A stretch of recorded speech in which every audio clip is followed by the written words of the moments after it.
আমি রান্না করতেছি কোয়েল পাখির খাটটাই। হ্যাঁ এই যে খাটটা রান্না করতেছি, হ্যাঁ কয়টার গুণা করতাম। এবার বলছি না, আমি বলছি আচ্ছা ঠিক আছে দে আমার তো দাদা দাও ইমনে কি কইছে হ্যাঁ? ইমনে হ্যাঁ কয়টারে গুণা করতাম মশলা। ইমনে বুড়া করতে কইছে তুই জান দোস কি আমি খাটটা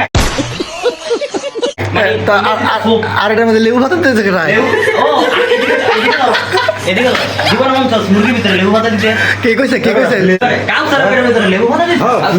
বন্ধু এই কত বড় রাঁধুনি। হ্যাঁ তো ভুলে গেছি ইয়া বন্ধু আমার বুঝছো 5 স্টার না 5 স্টার ইয়াতে গেছে এক কাজ করুন, এদিকে এক কাজ করেন আপনি, লেবু পাতা টমেটো দিন, উপরটা বাসায় দিন, একটু ধনিয়া পাতা উপরে দিয়ে দিন, মনে ছুড়ে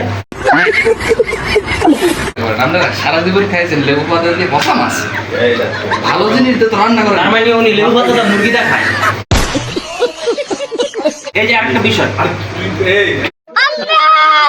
14,000 টাকার শার্ট পরে আমার বাবুর চেয়েছে রান্না করতে, 14,000 টাকার শার্ট পরে এসেছে রান্না করতে, চাতা বাবুর চিনা এগুলি আপনারা ভাই লেবু পাতা আর সত্যি কথা বুঝলেন।